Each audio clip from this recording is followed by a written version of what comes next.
Hey everybody, Kevin here, and welcome back to another episode of Woodworking with Mr. Kevin. Today I'm going to talk to you about pocket screws. So what we're going to talk about today is using the pocket screw jigs, like this one here, to build and assemble face frames. Not so much using the jigs, but assembly tricks. So we're going to talk about the different tools I use, the different bits, the drivers, the different types of screws, the different types of clamps, and what to look for when you're assembling. So I'm going to start assembling stuff here in a minute. We're going to do a little drawer, which I have a picture of right here. I don't know if you can see that or not. I'll try to zoom in on it. But so we're going to build this 3-drawer face frame, and I'm going to walk and talk my way through it, hopefully. And hopefully it won't put you to sleep. All right, so here we go. Let me just set up a few things and we'll get things going.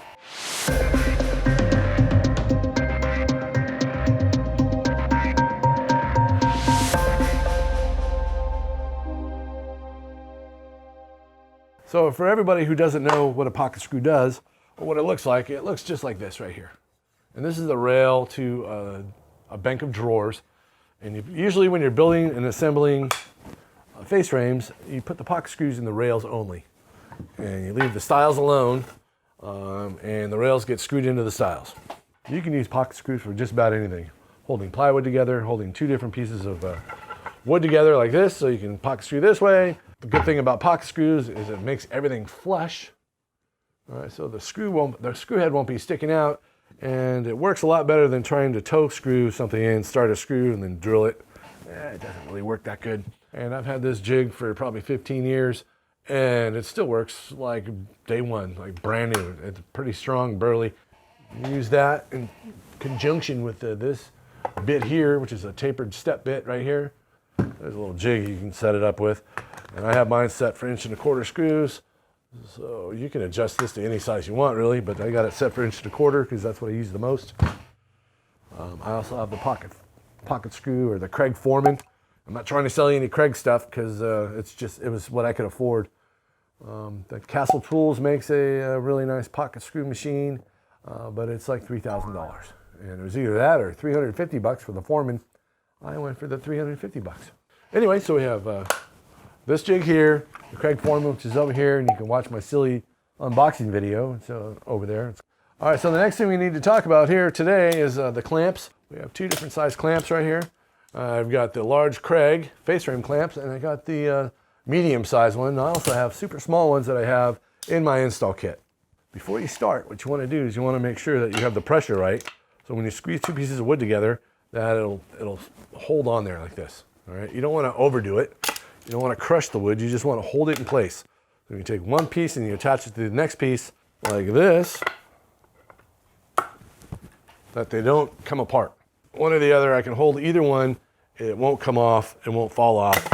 And that's very important. The other thing is when you're milling, if you mill it 2 different times and your face frames are 2 different thicknesses, you're going to run into a little bit of a problem because you're going to have offsets, and that creates more sanding. So a little tip from Mr. Kevin is if you're building face frames, mill everything and plane everything at the same time so it all comes out the same thickness. So we have our parts here. This is what we're going to do today.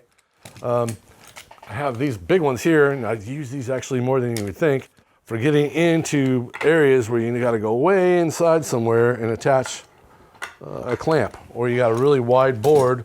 Wide boards like this scribe right on this side. I mean, I can get in there with this one, but see, I'm running out of space. These bigger guys right here, the bigger ones are no problem. See how much extra room I have in there? So this has 3 inches of space in here, and this one has like 5.5. They make tables for building face frames, which is really nice. The last place I worked at a million years ago had a face frame table, and it's all air actuated, and you push the buttons and it holds everything in place. It works amazing.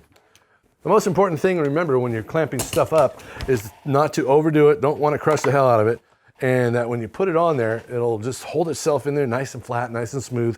Doesn't have to be over tight. You just want it in there so your pieces don't flop around and move. And you don't have to like try to unclamp it with 2 hands. That's not good either. That means it's too tight. So just enough to go, okay, that's good, and then undo it with your thumb. And these will come loose a little bit as you're working, so you always have to adjust accordingly, because sometimes just from throwing them on the ground like that, they'll just loosen up a little bit. Okay, drivers. Did we talk about drivers yet? So the drivers I use the most are these 2 drivers right here. my Makita regular drill, hammer drill, whatever, that you can set the torque to, and I usually torque it to about 13. Sometimes a little more, sometimes a little less, depends on, you know, how the screw's reacting, if it's actually stopping before it torques out. If it's not and the head's still spinning as I'm torquing, I'll just raise it up 1. You don't want to strip out your screws once you put them in there, because sometimes, like these rails right here, you only get 1 chance and that's it, done. If you strip it out, you're done. So got to be careful. And if you do strip them out, take a little toothpick, put some glue on it, stick it in the hole, and then screw it in there. I got toothpicks all over the place just in case you do that, because it does happen. But be careful. All right, so in using impact drivers like this one here, screwing it together, you got to be careful you don't strip out the screws. And I always go by sound, and you'll hear me say, that's tight. As soon as you hear the sound go up just a little bit, it's tight. I'll show you in a minute. Okay, I'm going to raise the camera up a little bit so you can look down a little bit, and then let's put this drawer bank together, and yeah, we'll go from there. All right, here we go. Well, here's all the parts. We got all our parts. We got the 4 rails right here. We have our plans, which we need to do a double check on. We have the 2 styles. We have the right style and the left style, and there we go. All right, so first thing I got to do is double check these measurements, because I don't want to screw it up. You only get 1 shot at this, so here's a little tip for you. If you want to double check your math, make sure you're absolutely right. You take the length of your styles, you subtract all of the rails, and then your top drawer, whatever that is, this one's 6 3/4. You subtract that, you subtract the second, and you subtract the third, and that should give you 0. Okay, now that we've got all that figured out and our math worked, I'm going to make spacer jigs for the top drawer, middle drawer, and bottom drawer. We got a couple little pieces here. I only made the 6 3/4 and the 9, because that's all you really need when you're assembling space frames, because whatever the bottom one is, that's what it's going to be. It should be 11 3/4, and we'll check that measurement as we're assembling it. Okay.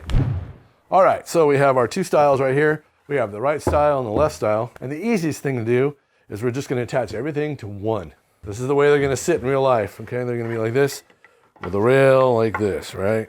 Your right is now going to be your left, and you can write on the back of them too, put an R and put an L, all right? And you can put an arrow going like this if you want to, so you know what ends up. And sometimes that kind of helps. Now we have to work on it. We have to assemble everything. So we're going to flip these over like that. This is the right, which is on the left side now, and this is the left going up, which is on the right side. So it's the most confusing part about building stuff with pocket screws, is upside down and kind of backwards. All right, I'm going to zoom in just a little bit. So the way I go about building my face frames is I always hang them over my bench. It just makes it easier to screw together. Glue doesn't get everywhere, and I can clamp it like this. All right, so we're upside down and backwards. The face is down, the left is on the right, and the right is on the left. You can put the pocket screw in ahead of time if you want. And this guy I'm not even going to do nothing with yet. We're just going to screw everything to this right style. All right, put a little bit of glue on the end grain here. This glue will absorb into the end grain pretty fast. Some wood's much faster than others. So we're all glued up. All right, we're going to put this 2 together. You want to get them as flush on the bottom as possible, because if they're offset, that's not any good. And usually what I do is I'm clamping it. I'm trying to pull these 2 fingers in and clamp it. And sometimes it'll get off just a little bit, which isn't a bad thing. And I like to use a regular hammer for this.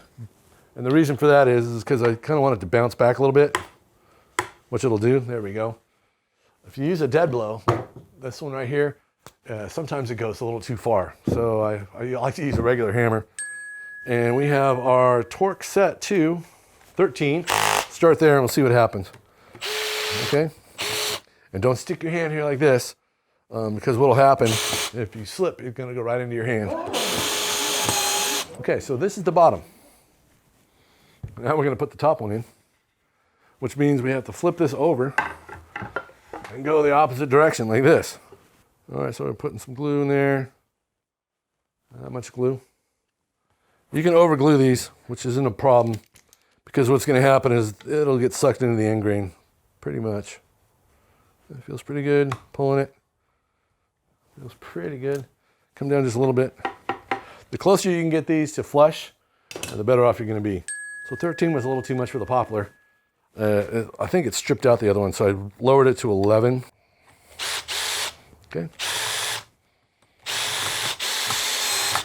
Yeah, see, it did it again. All right, and as you're going, you're gonna get glue in the corners like this here. Try to have yourself a paper towel or something like that, and my famous scraper. The more glue you can take out now, the better off you're gonna be. You don't want that glue to dry in there. Okay, so now that we've got this one in place, what we're gonna do is we're gonna take our little 6 3/4 inch spacer. We're gonna attach it to this using one of these clamps here. Boom, that'll hold it in place. Okay, I'm gonna take one of my spring clamps from the spring clamp show that we did not too long ago, and I'm gonna spring clamp this in place so it doesn't flop off, because that's what will happen next. We have another one of these guys here. We're gonna put some glue on the end, covering the whole entire end of that rail. All right, then we're gonna come in here and just gonna butt that into place. Okay, clamped it in place. This time I'm gonna use my impact driver, and we'll see if we can hear the sound.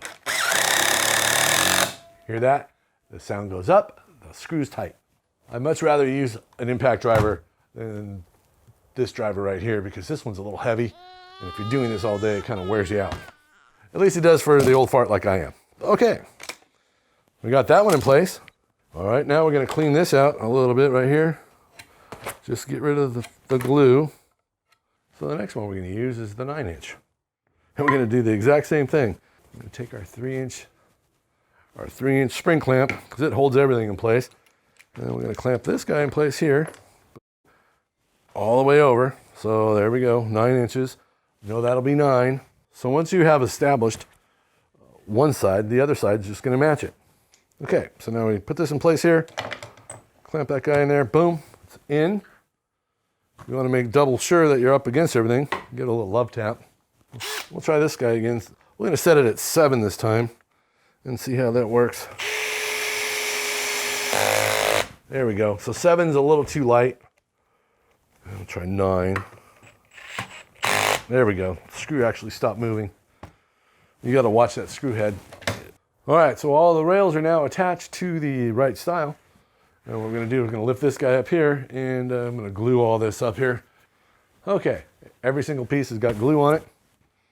All right, so we're gonna start up here at the top with our 6 3/4. We're gonna space that out like this. And here's what we're gonna do. We're gonna put the whole thing over like that. I'm gonna flush this side here, and I'm gonna flush down over here at the bottom. We're just gonna make sure that these two are together and flush. We're just gonna leave it sit like that, okay? Now I gotta tap this in place till it works. So the top's nice and flush. We'll screw it in with this impact driver. Hear the sound? Okay, that's good. And that feels good. This one's here. In there, I'm gonna do the same thing here. The reason I like the impact driver is just the ergonomics of it. It just works. The next thing we're gonna do is take our 9 inch, stick our 9 inch in there. Oh my goodness. This is a family show, isn't it? Clamp that in place. You could preload all your screws if you want to. There we go. That's done. Get that guy out of there. All right, last one is the bottom rail. Oh. Yeah, it feels great. Okay. Put the last screw in the bottom rail here. This is the better way to hold it. Holding the clamp and screwing it together. All right, there we go. All right. Now I gotta back this Johnson out here. Hold on one second. And there we go. A bank of drawers. So what I'm gonna do now, I like to let my face frame sit for as long as possible. But anyway, there you go. There's your face frame all assembled and ready to go. I don't sand any of the inside of the stiles at all. You can sand both sides of the rails before you install them. If you want to do that, you can do that. It works fine, because it's not a big deal. If you sand your stiles before you put the rails in it, you're going to have a little goober in there. It's going to look like a V groove, so don't do that. The other thing you can do before you go any farther is just check your corners. I'm pulling a 39 and 15/16. 39 and 15/16. She is square. All right. So just remember, if you're going to get yourself a pocket screw jig, I recommend the Craig. I've had this forever, never had a problem with it. The Craig Foreman works pretty good for the price. But with those things, you're going to have to buy yourself some longer bits, like this 5-inch bit here. And this 2-inch bit here works great for this angle driver. You're also going to have to buy yourself some clamps. I use these a lot. I use these quite often if in a pinch, when you need something to reach over. Actually like these better. So these bigger clamps have a smaller head on them. See, this one's smaller. I like this setup a little better because I don't have to worry about this getting in the way of the screws. Sometimes this will get in the way of a screw and you go to screw it in, it'll hit the side of this plate right here and it will stop the screw from going in and strip you out. See how that screw is? The head of the screw is stuck on that plate. So the better way to do that is just to make sure that this plate right here is not in the way of that hole at all. And that way the screw can go all the way down if it wants to without getting stopped by this little round clamp part right there. Just make sure you always double check your parts. Remember, you can always write on the back of a part right and left with the arrow going up. That way when you're flipped over on its face and it's facing down, you don't get the rails in the wrong spot. And if your rails are different sizes, mark them from the top down and then with an arrow going up, which way the damn thing goes, because nothing worse than building a face frame, flipping it over, and finding out that the bottom drawer is on the top and the top drawer is on the bottom. That's a bummer. All right, well, there we go. Pocket screw tips and tricks. Hopefully it helped you out. If it did, give me a old thumbs up, and I'll see you next time right here on Woodworking with Mr. Kevin. You have an awesome day. Go outside and play. Hug somebody you love, and we'll see you soon. Bye. All right, now I got to get back to work again. Here we go. Subscribe now.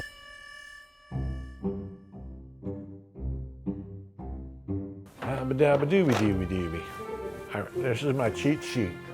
I don't know what to say. It's been running for 3 minutes, we've said nothing. Oh. As soon as my neighbor gets done working on his car, we can get this done. So building face frames with a jig like this is a pain in the butt. How do you make a video on this? Look at the angle that they're on. There's ghosts in my shop. How to use spacers sometimes to space things out. Then another thing we're going to do, how to use spacer jigs. We're just going to lay everything out spatially so I can pay attention. Oh, cheese dog.